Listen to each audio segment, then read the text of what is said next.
안녕하세요. 경제 읽어주는 남자 김원석입니다. 반갑습니다. IMF가 연일 중국 경제에 대해서 경고를 하고 있습니다.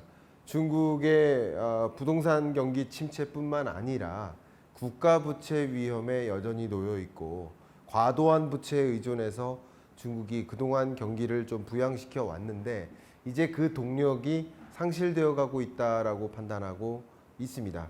중국 경제가 이제 고성장이 어렵고 저성장, 고착화될 것이다 라고 판단하고 있는 모습이에요. 그게 또 역시 세계 경제에 영향을 줄 것이다. 중국은 부채의 덫에 놓여 있고 또 세계 경제는 중국의 덫에 놓여 있다. 이렇게 표현해 보면 어떨까 생각이 됩니다. 중국 경제가 과도한 부채에 의존해서 경기를 부양시켜 왔는데 말 그대로 부채의 덫에 놓여져 있다. 이렇게 설명드릴 수 있을 것 같습니다. 그동안 특히 건설 산업을 중심으로 중국이 경기 부양을 지속해 온 모습이라고 볼 수 있을 것 같아요. 또 한 차례 중국 경기 부양을 위해 또 다른 토목공사, 또 다른 건설공사, 또 다른 건설 이런 것들을 단행해야 되는 상황인데 이제 과도한 부채 위협에 놓인 상황이기 때문에 추가적으로 건설을, 토목건설을 단행할 수가 없는 입장이라고 볼 수 있겠죠. 기존에 지었던 물건들도 건물들도 지금 매도가 안 되고 있는데 어떻게 추가 건설을 단행합니까? 그러니까 이것은 결국 중국 경기의 부진을 또 추가적으로 야기하는 요인이 될 수 있겠죠. 이미 IMF는 피스컬 모니터라는 보고서를 통해서 중국 경제가 정말 말 그대로 부채의 위협에 놓여 있다라고 판단하고 있고 세계 각국이 재정을 적극적으로 투입하는 말 그대로 24년은 선거의 해라고 볼 수 있는데 그런 것들이 그만큼 부채가 세계적으로 늘어나는 국면에 놓인 것이 아닌가라고 진단하고 있어요. 특히 중국의 부채 문제가 심각하고 중국의 부채 문제로 인해서 세계 경제도 부채의 덫에 놓이게 된다. 중국의 덫에 놓여 있는 상황이다 라고 판단을 하고 있는데 그 내용을 지금 더 본격적으로 들어가 볼 수 있도록 하겠습니다. 세계 경제가 말이죠. 2020년 팬데믹 경제 위기를 만났고 다소 코로나19 이전 수준을 향해 회복되는 듯 하다가 다시 경기가 둔화되는 흐름을 야기하고 있습니다. 물론 지금 다시 2020년처럼 경제 위기로 돌아오는 것이 아니라 경기 둔화, 완만한 경기 침체, 평년의 세계 경제 성장률 3.56% 수준을 밑도는 경기 침체 국면에 놓여져 있는데 경제 위기로까지 가지 않도록 또 나름 경기 부양을 지속할 수 있는 그 배경에는 재정 정책이 있다라고 표현해 볼 수 있을 것 같습니다. 재정 정책과 통화 정책 기조가 이제 변화하고 있는 흐름인데요. 잠깐 재정 정책과 통화 정책을 제가 좀 이해하기 쉽게 말씀드리도록 하겠습니다. 재정 정책은 소위 행정부의 재정 지출입니다. 세수, 세금을 걷고 세금을 쓰는 게 행정부의 일이라고 좀 표현해 볼게요. 통화 정책은 한국은행, 중앙은행의 일이다 이렇게 볼 수 있겠습니다. 금리를 인하할 것인가 인상할 것인가, 유동성을 더 많이 공급할 것인가. 어쨌든 경제 정책하면 크게 재정 정책과 통화 정책으로 구분된다. 굳이 따지면 왼팔이냐 오른팔이냐 이렇게 표현해 보고 싶습니다. 그런데 이런 물건이 있다고 볼게요. 이런 물건을 왼팔로만도 들 수 있어요. 오른팔로만도 들 수 있어요. 근데 두 팔로 더 힘껏 들 수 있어요. 근데 이 힘을 뺄 때 두 팔을 동시에 뺄 수도 있어요. 그럼 떨어지겠죠? 근데 오른팔만 뺄 수도 있어요. 그리고 왼팔만 뺄 수도 있죠. 두 가지 두 손을 다 뺄 수도 있고요. 둘 다 천천히 뺄 수도 있죠. 어쨌든 경기를 부양시키기 위해서 두 손을 맞들어서 이렇게 경기를 부양시키는 방법이 있는가 하면 물가를 안정화시키기 위해서 이 과도한 과열된 경제를 좀 위축시키기 위해서 한 손만 뺄 수도 있고 두 손 다 뺄 수도 있겠죠.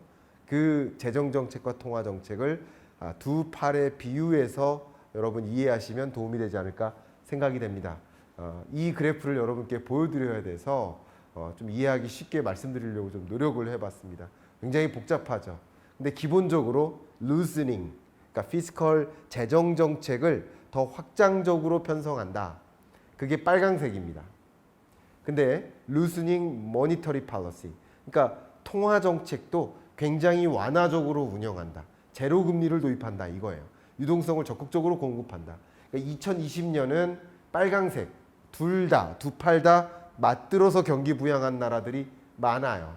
그리고 두 팔 다 맞들지 못하고 재정 정책은 적극적으로 루즈닝 했는데 확장적 재정 정책을 펼쳤는데 통화 정책은 그닥 변화가 없어요. 똑같아요. 왜냐하면 특히 일본 같은 나라, 유로존 같은 나라들은 이미 제로 금리를 도입하고 있었기 때문에 금리 인하를 단행할래야 단행할 카드가 없었던 거예요. 어쨌든 그 나라 경제 여건에 맞게 2020년은 할 수 있는 한 모든 카드를 다 써서 경기 부양을 했었던 것이다.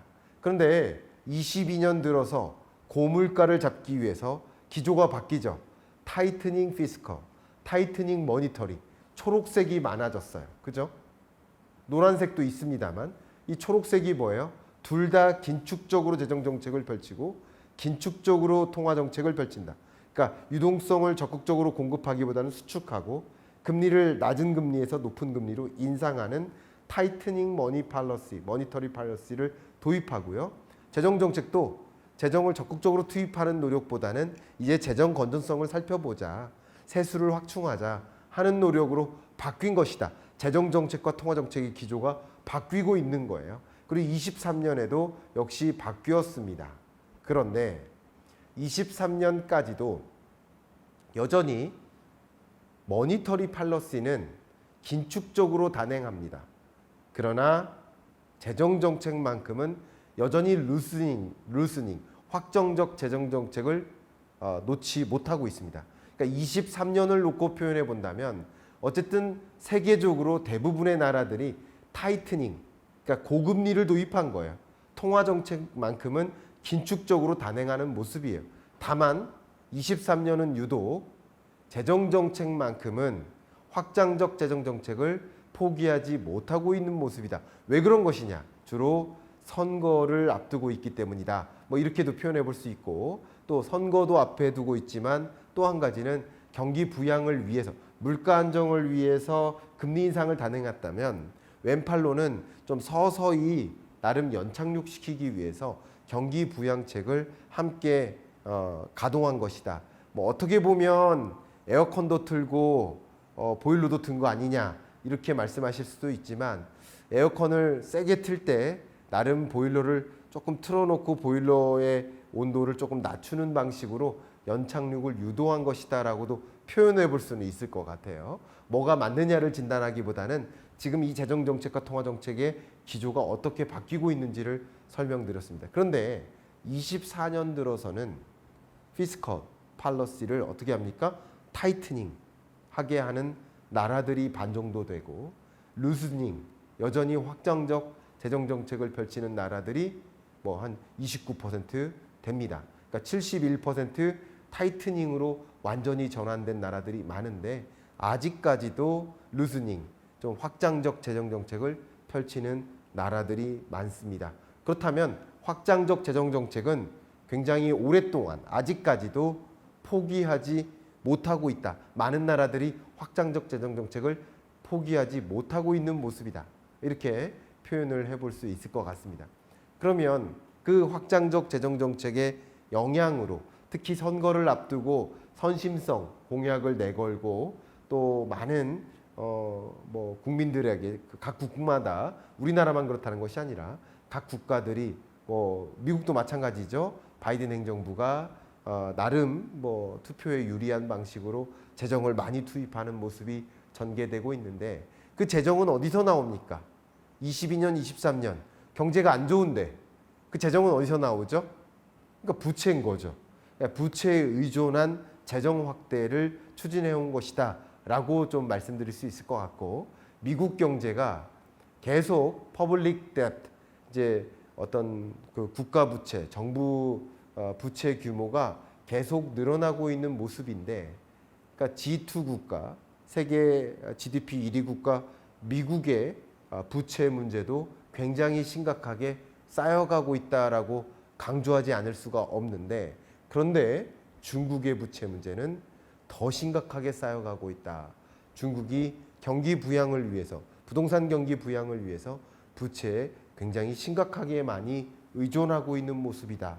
그러니까 두 나라 다 과도한 재정, 과도한 국가 부채 문제에 놓이게 되는 상황이다라고 정리를 해볼 수 있는데, 유독 그 중에서도 중국의 문제가 심각하다, 이렇게 설명드리겠습니다. 이제 중국으로 포커스를 좀 옮겨보도록 하겠습니다. 중국의 부채가 계속 쌓여가고 있는데 어떤 부채의 성격이 강할까 보시면, 이 파란색이 뭐예요? Official Central Government, 중앙정부가 있고요. 중앙정부의 공식적인 정부 부채라고 볼 수 있겠습니다.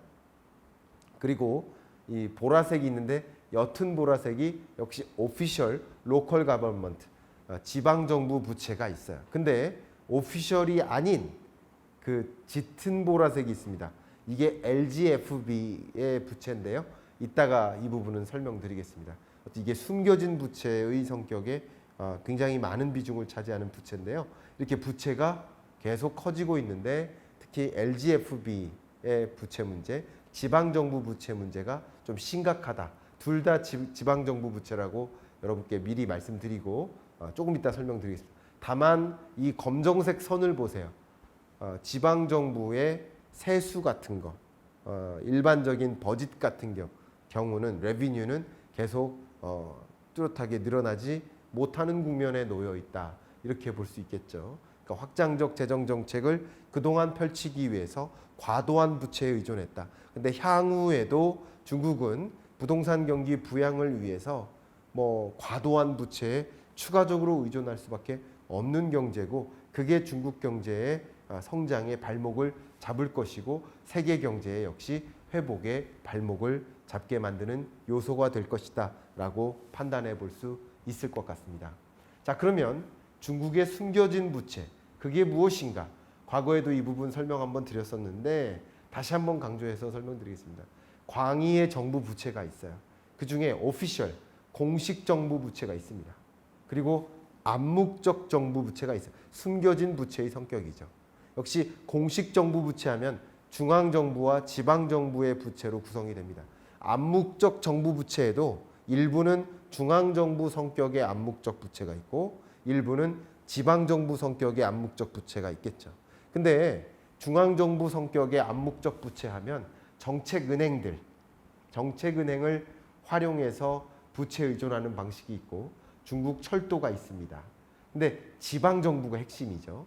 지방정부의 암묵적 부채, 숨겨진 부채가 60조가 넘기 때문에 그 어떤 섹터보다 양이 많고요. 그 지방정부의 부채가 LGFB다라고 설명을 드릴게요. 그러면 LGFB는 뭐냐? 로컬 가버먼트가 LG죠. 그죠? LG, 로컬 가버먼트. 지방정부예요. 근데 그 지방정부가 만든 융자 플랫폼이 있어요. 파이낸셜 비클, 융자 플랫폼이 있습니다. 지방정부가 투자하고 설립한 LGFB가 있고요. 그럼 정부가 뭐예요? 지방정부가 은행이나 금융시장에 보증을 해줘요. 근데 정확히 얘기하면 문서화된 보증이 아니라 암묵적으로 보증한 거죠. 내가 만든 플랫폼이야. 그러니까 믿고 대출해줘. 그리고 나중에 부채를 상환해. 근데 그 지방정부 융자 플랫폼을 이용해서 인프라 프로젝트를 단행하고 자금을 투입하고 거기서 나온 수익을 회수해서 부채를 상환하는 구조인데, 인프라 프로젝트가 사실 단행해도 수익성이 안 나고 있는 모습 아닙니까? 제가 지난주에 중국 부동산 시장 경기 부양책을 펼쳐도 회복이 되지 않고 있다라는 이야기를 중심으로 중국 부동산 개발업체들의 현저한 부실 상황 여러분께 명확히 말씀드렸는데, 혹시 그 부분을 보시지 않은 분들께서는 이 영상 마무리되고 나서 다시 보시면 이 내용까지 연결이 된다라고 생각해 보실 수 있겠습니다. LGFV의 기본적인 구조는 금융기관이 있어요. 은행이나 보험사, 신탁회사가 있겠죠. 신용을 공여를 해준 만큼 대출을 해주는 방식이고 지방정부가 LGFV에 직접 상환을 하거나 보증하는 방식이라고 볼 수 있겠습니다. 중국 인민은행이 관여하는 경우도 있습니다. 이렇게 LGFV를 중심으로 지방정부 부채가 심각하게 쌓여가고 있다. 이렇게 정리해 볼 수 있고, 이렇게 중국의 숨겨진 부채를 중심으로 부채가 과도하게 쌓여가고 있기 때문에 그러면 무슨 문제가 생길까요? 중국은 과도한 이자를 납입해야 되는 이자 상환 부담이 가중되겠죠. 보시는 것처럼 빨간색 미국도 이자 지급액이 22년 이후로 급격히 쌓입니다. 그런데 유독 더 강하게 빠른 속도로 쌓이는 나라가 있죠. 그게 바로 중국이죠. 중국이 금리 인상하지도 않은 나라가 이렇게 과도한 부채, 그러니까 금리가 높아서가 아니라 부채 규모가 커짐에 따라서 이자 상환액이 커지는 나라가. 그러니까 부채 규모가 작은데 금리가 높아져서 이자 상환액이 쌓이는 경우가 있겠죠. 예를 들면 작년에도 1억 원 대출 받았는데 지금도 대출 규모는 1억이에요. 근데 작년보다 올해 금리가 올라가면 같은 대출 규모에도 불구하고 이자 상환액은 올라갈 수 있겠죠. 그런 성격의 이자 상환액이 아니라 중국은 금리가 떨어짐에도 불구하고 정책 금리를 도입했음에도 불구하고 이자 상환액이 쌓이고 있다는 얘기는 그만큼 부채 규모가 과도하게 커지고 있다라는 것을 우리는 그 안에 있는 이야기를 해석하지 않을 수가 없습니다. 그러면 여러분 가게 입장에 생각해 보세요. 소득이 늘지 않아요. 근데 이자 상환액만 쌓여요. 그러면 그 가게는 어떨까요? 소비할 수 있나요? 소비 여력이 축소되죠. 바로 그겁니다. 슬로우 다운 하는 거야. 중국 경제가 고성장을 할 수가 없게 되는 주된 배경이 부채로 그동안 쌓아 올렸기 때문에 부채를 탕감하지 못할 만큼 과도한 부채에 여전히 의존하고 있기 때문에 중국 경제가 고성장세를 회복할 수 없는 저성장 고착화되는 국면으로 중국 경제가 진행될 수밖에 없겠다라고 보는 것이 바로 IMF의 이번 보고서의 뷰라고 볼 수 있겠습니다. 그러면 중국 경제가 저성장 고착화되면 중국의 슬로우 다운은 세계 경제에 어떤 영향을 미칠까요? 역시 선진국 경제에도 0.15%포인트만큼의 GDP 충격을 가져다 줄 것이고 Emerging Market and Low Income Developing Countries 신흥개도국에게도 0.45%포인트만큼의 GDP 충격을 가져다 줄 것이다. 물론 이 조정폭이 반영되니까 앞으로 경제가 어떨 것이다? 좋지 못할 것이다. 앞으로 5년 동안 세계 경제는 저성장화될 것이다. 과거에 3% 이상의 성장세를 유지했었던 세계 경제의 성장률의 흐름이 이제 앞으로는 그렇게 유지되기 어려울 것이다. 세계 경제가 그러니까 저성장 고착화될 것이다 라고 보고 있고요. 과거처럼 세계 OECD 주요국들이 신규 사업에 투자하는 그 액션이 이렇게 제자리로 돌아오지 못할 만큼 실질적으로 이렇게 깔아앉는 모습이다라는 것이죠. 이게 여러 가지 영향 요인들이 있겠지만 중국 경제의 부진, 또 중국의 과도한 부채에 따른 중국 경제 부진이 세계 경제에도 부정적으로 영향을 미치는구나라는 것을 확인하실 수 있겠습니다. 역시 이런 영향은 한국 경제에도 분명히 영향을 줄 것이고요. 워낙 개방되어 있는 우리 한국 경제로서 대외 의존도가 높은 한국 경제로서는 중국이 아닌 그 밖에 다른 신흥국에 대한 수출 의존도, 생산 의존도, 또 어떤 공급망을 관리한다는 관점에서도 적극적으로 중국 이외의 파트너십을 적극적으로 확대해야 되는 그런 국면이 아닌가 의견을 제시해 드리면서 이번 주 경제 읽어준 남자 마무리하겠습니다. 감사합니다.